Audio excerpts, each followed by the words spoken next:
boa tarde. Eu vou começar a dar mais uma aula de semiologia, né, especialmente para a minha turma de semiologia, terceiro período, né, semiologia teórica, e dando continuidade no nosso programa, nosso Sementa. E todas as turmas podem estar acompanhando, né, podem assistir às aulas, inclusive essa seria a aula prática da disciplina de bioquímica do primeiro período, né? Às vezes eu me perco um pouquinho, porque são muitos períodos. Então, todos podem assistir, né? Então, vamos lá. Eu lembro que eu tinha dado ênfase, né? Eu estava continuando esse assunto, porque estava na época do surgimento do coronavírus, né? Então, achei bem importante a gente começar por esse assunto aí. Então, primeiro foi eu me embanando toda nos períodos. Mas primeiro foi biossegurança, né? E agora a gente vai falar sobre higienização das mãos. Então, eu tô olhando aqui pro lado porque tem uns slides que eu tô seguindo, que eu vou disponibilizar o material para vocês. Então, eu vou falar um pouco sobre a higienização das mãos. Então, essa preocupação com a higienização das mãos, né, com a limpeza, com a lavagem de mãos, né, com a finalidade de reduzir a transmissão de infecções no serviço de saúde, ele está presente desde 1900 bolinha, né, na verdade desde 1864.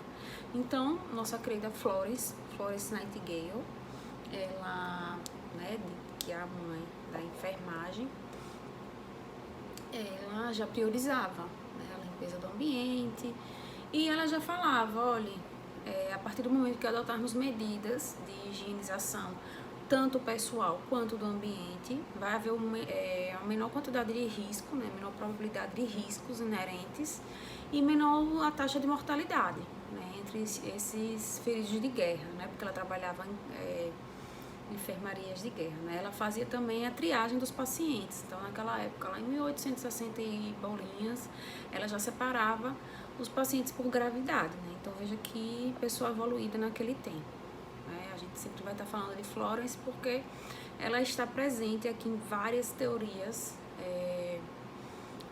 nas teorias de enfermagem, e também vários conceitos ela instituiu, né, na enfermagem, lá em 1800 e bolinhas, né, por isso que ela é tão falada e tão importante.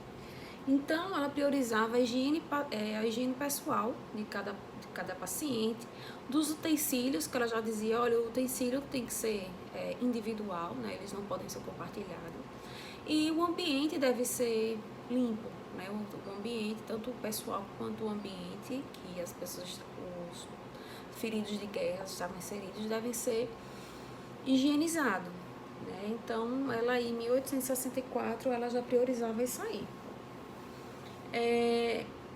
Além de tudo, ela já se preocupava com, né, como eu tinha falado, com o ambiente, com a questão do esgoto, né?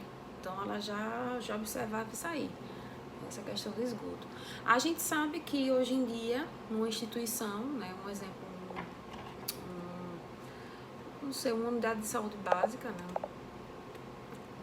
na estratégia de saúde da família, o enfermeiro tem muito desse papel, né, do ambiente mesmo. Ele tem o papel de não somente a técnica, mas também do administrativo, do burocrático.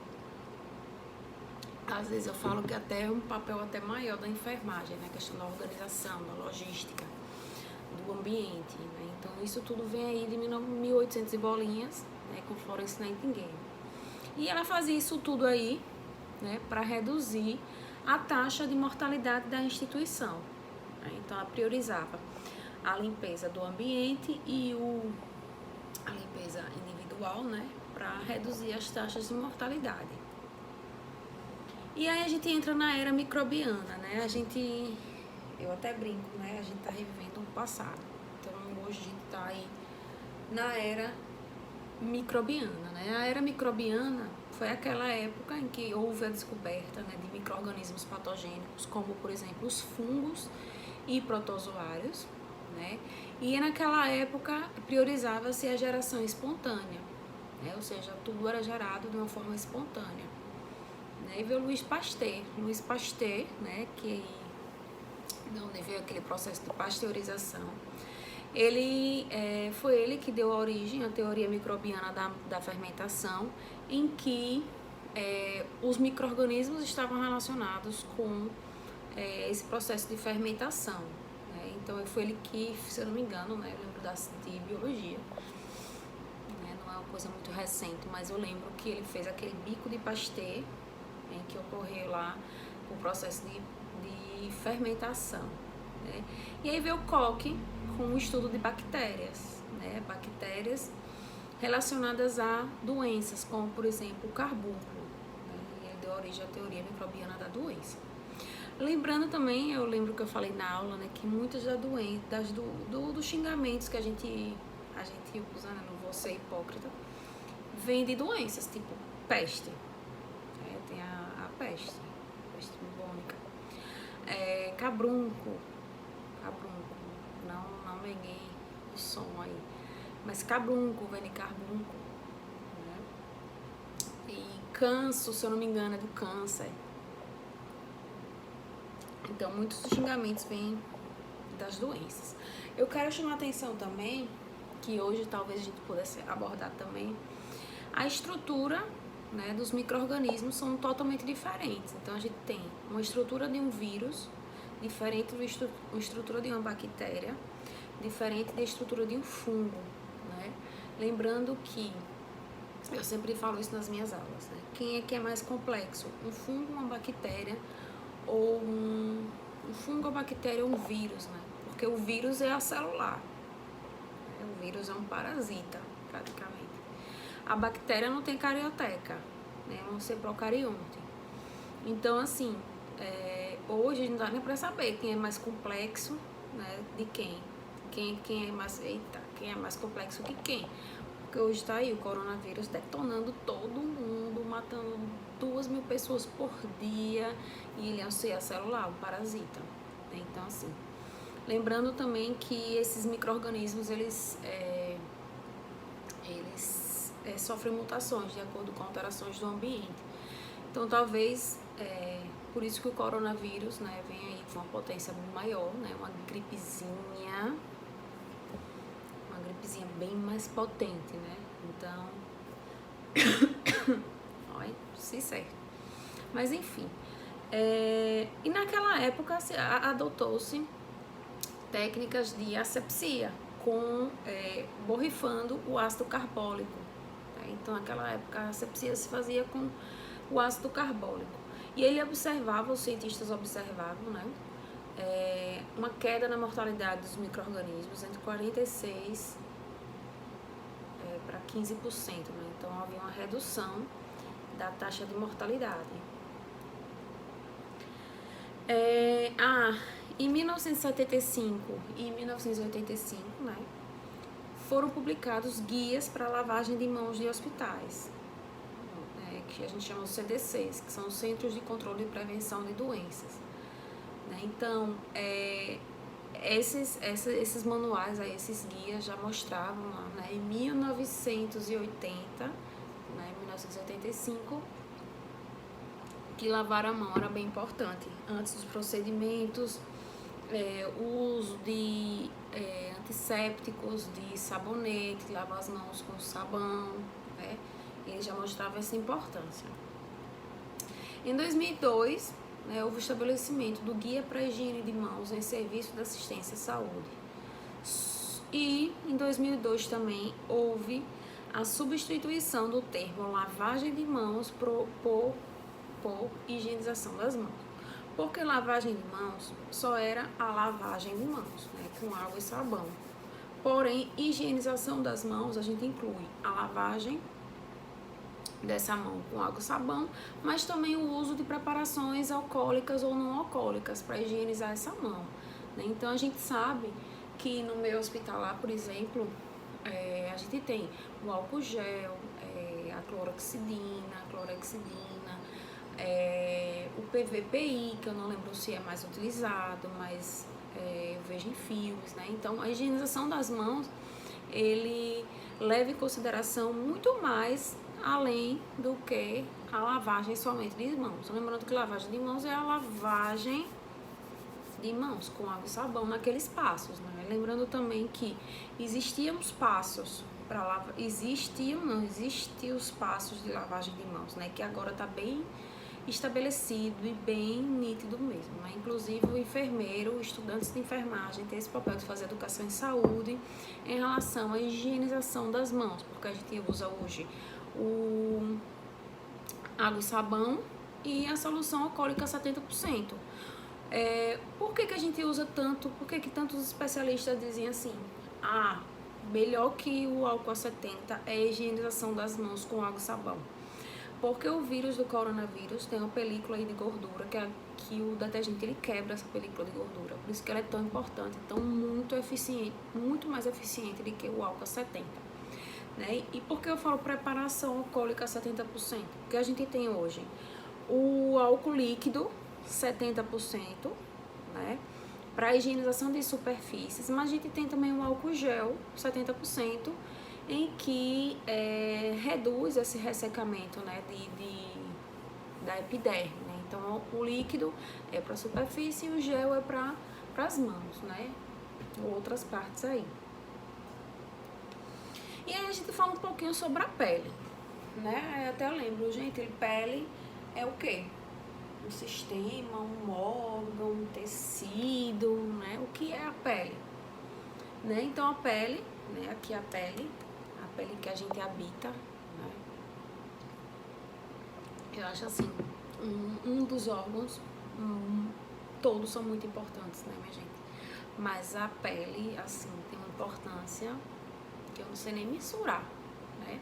Primeiro de tudo, ela é a nossa primeira defesa, né? Nosso primeiro contato com o ambiente externo. Então isso aqui é de extrema importância, né? Por isso que a gente tem que cuidar tanto da pele, né? E qualquer perda da integridade, tipo ferimento, né? Um exemplo, ferimento, pode ser porta de entrada para micro-organismos, né? Então, a gente fala muito da microbiota da pele, né? Tem até um site no Instagram, que é a Físio, que eu sou apaixonada, né? Depois eu boto o link aqui para vocês verem,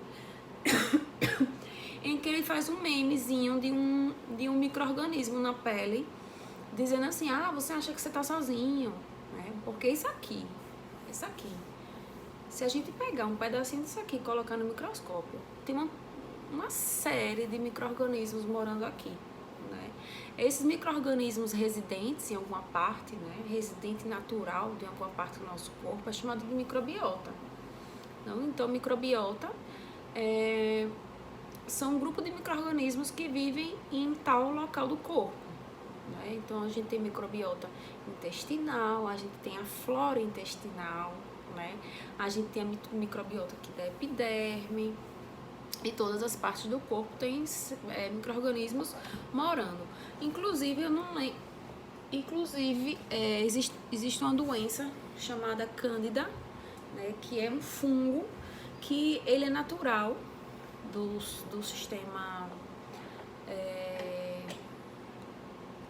sistema feminino, mas quando ele entra em desequilíbrio, um exemplo, um estresse, né? Essa microbiota ela desequilibra e aí causa doença, né? A doença que a gente chama de candidíase, né? Mas aqueles micro-organismos, eles são natural da parte vaginal da mulher, né? Então eles já moram lá, mas por algum determinado desequilíbrio, algum estresse, algum aumento de umidade, né? Eles aumentam a quantidade, eles se reproduzem com maior velocidade e aí eles desequilibram, causando a candidíase, né? Então a pele é um órgão, o maior órgão no nosso corpo, né? Lembrando que o que é o órgão, né? Então a gente tem a célula, que é a menor unidade estrutural formadora dos seres vivos. Nós temos células eucariontes e procariontes. Lembrando, eucariontes tem a carioteca, ou seja, o núcleo. Então sou eu, né? São um exemplo, os seres humanos, né? Os animais. E os procariontes não possuem essa carioteca, ou seja, não possuem núcleo delimitado, né? Esse núcleo está disperso aí está disperso aí em toda a estrutura celular interna, né? Então, existem... falar pouco sobre células, senão a gente perde o foco da higienização das mãos. Só para a galerinha do primeiro período de bioquímica que eu tô dando esses assuntos.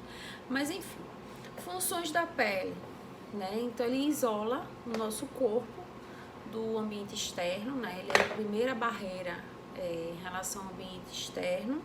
Ele impede a ação de agentes externos, por exemplo, isso aqui, ó, né? Então ele é bem resistente, né? Lógico que tem pessoas que têm diferenciação na estrutura da pele, né? Depende da cor, da genética. Existem doenças também que essa pele perde a integridade. Quando eu falo que perde a integridade, é que ela fica ferida mesmo, né? Isso é perda da integridade. O que mais? Evita a perda de água, né? Então, minha gente, ela faz ela consegue, né, manter líquidos e eletrólitos em equilíbrio, né, no meio interno. E aí a gente consegue também fazer a liberação de substâncias, por exemplo, o suor, né? Então, quando o suor, na verdade, é um meio de manter a temperatura do corpo, né? A temperatura lá do corpo. Tem função também de termorregulação, como eu falei, né? Ele regula a temperatura corporal. De percepção, ou seja, aqui que a gente percebe os estímulos, né? Esse estímulo tem todo um sistema nervoso aqui, levando estímulo e trazendo esse estímulo de volta, né? A gente sente dor, né? São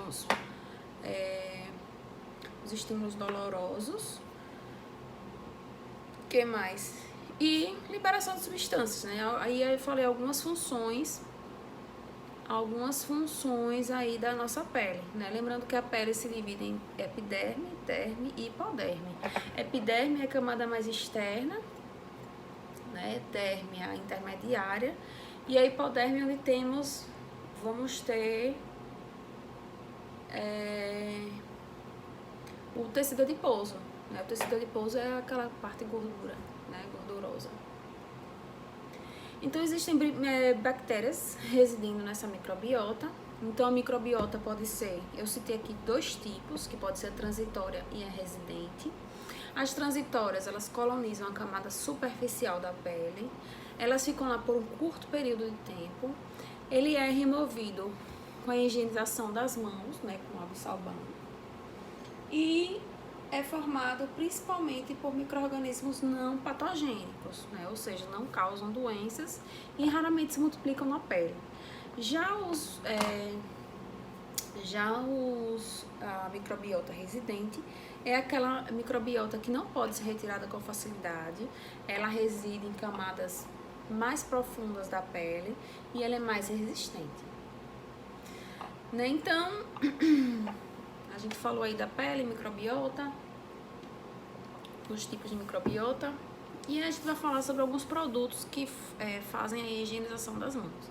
Esse material eu tirei de uma cartilha da Anvisa, né? Da Anvisa, a Agência Nacional de Vigilância Sanitária. Então, essa aula é retirada de lá. Então, a higienização das mãos é um processo, assim, ao meu ver, né? Um processo bastante importante.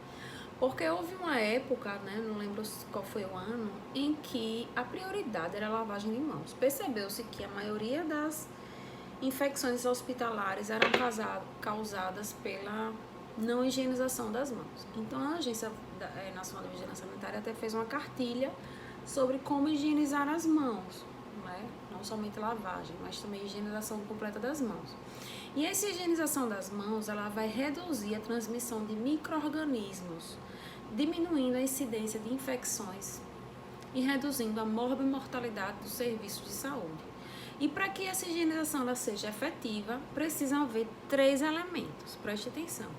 O agente tópico, ou seja, aquele que a gente vai colocar, né, por exemplo, na mão, com eficácia antimicrobiana. O procedimento adequado ao utilizá-lo, ou seja, a técnica adequada, como preconizado, e a adesão regular desse procedimento. Então, a gente precisa ter o produto adequado, né, antimicrobiano, precisa ter o procedimento adequado, de acordo com um protocolo, né, e precisa regularidade e educação em saúde, né, com isso eu lembro o seguinte, que não adianta você dizer para o seu funcionário, olhe, lave as mãos, né? Você precisa ensinar como lavar essas mãos e você precisa também sempre fiscalizar, não, que eu acho uma palavra muito forte, né? Mas sempre acompanhar esse processo, né, nos seus funcionários. Porque às vezes eles não fazem, às vezes dizem que não sabem fazer, então a gente precisa ter muito jogo de cintura, muita educação em saúde, né? Isso é educação em saúde.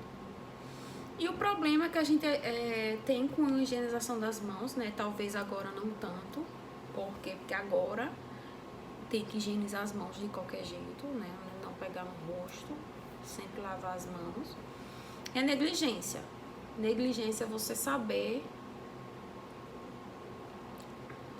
fazer, saber que existe e não fazer, né? Isso é negligência, isso é crime. Lembra da negligência, imperícia e imprudência. Então a gente tem o sabão comum sem antisséptico, a gente tem o álcool, né? A gente tem preparações alcoólicas em várias concentrações. A concentração mais adequada para eliminar esses germes são as concentrações alcoólicas, né? O álcool a 70%, que pode ser na forma líquida ou em gel. De novo, o líquido é para a superfície e gel é para epiderme, né? Para a pele. A gente tem clorexidina, a gente tem o PVPI. E aqui eu tenho uma tabela, né, do espectro microbiano desses produtos que eu falei, né? Então, o que mata bactéria de um tipo, o que mata bactéria de outro tipo, velocidade de ação. Então, qual produto utilizar, já que são todos produtos disponíveis aí no mercado? Então, depende da indicação, depende do procedimento que você vai realizar, da eficácia microbiana que você quer, né, da técnica utilizada, dos recursos disponíveis e se você quer remover a microbiota transitória ou residente. Mais uma vez, a microbiota transitória é aquela que sai com facilidade, né, aquela que está mais na superfície, e a residente é aquela mais profunda.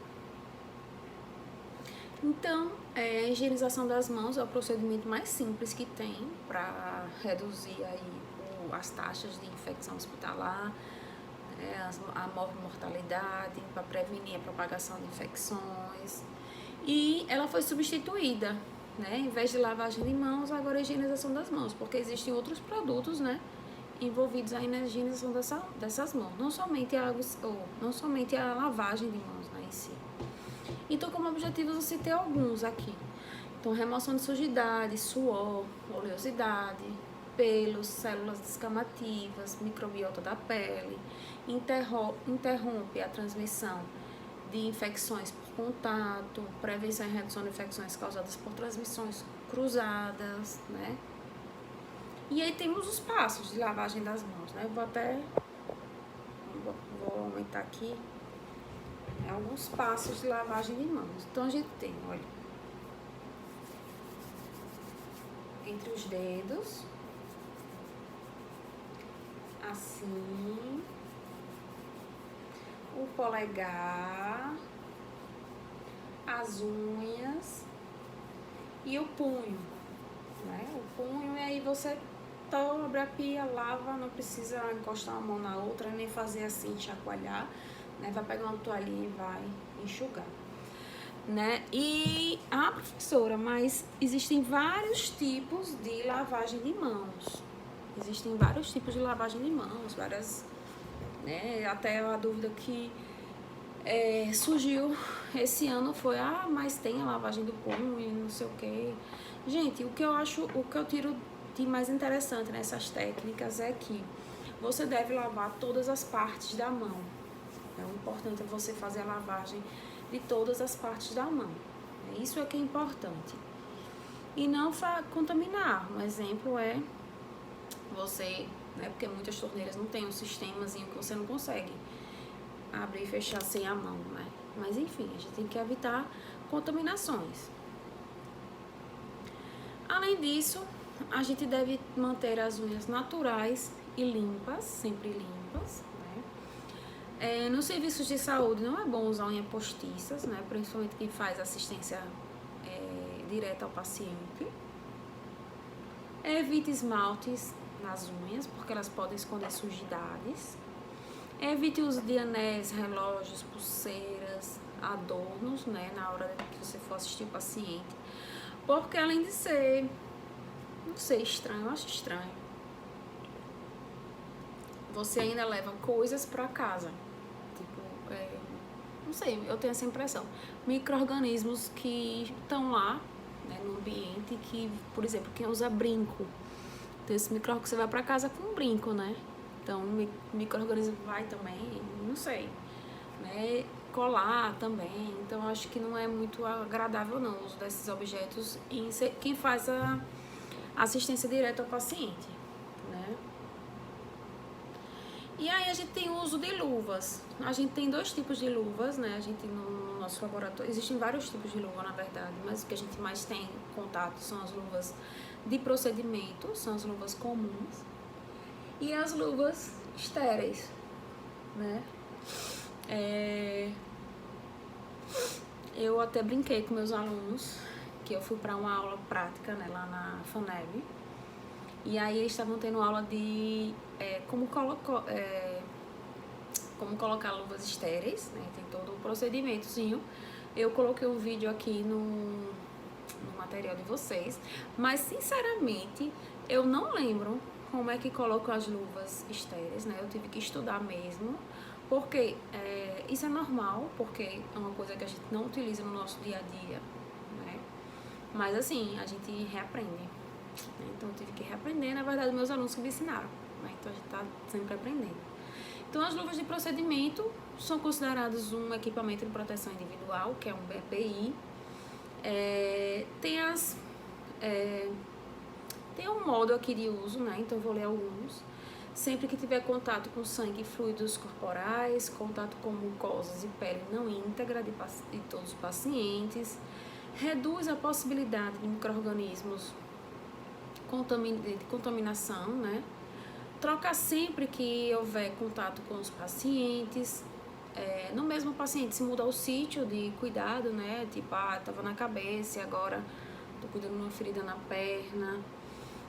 Nunca devemos pegar com a luva aquela luva que a gente está fazendo assistência, atender telefone, pegar em maçaneta e outros objetos.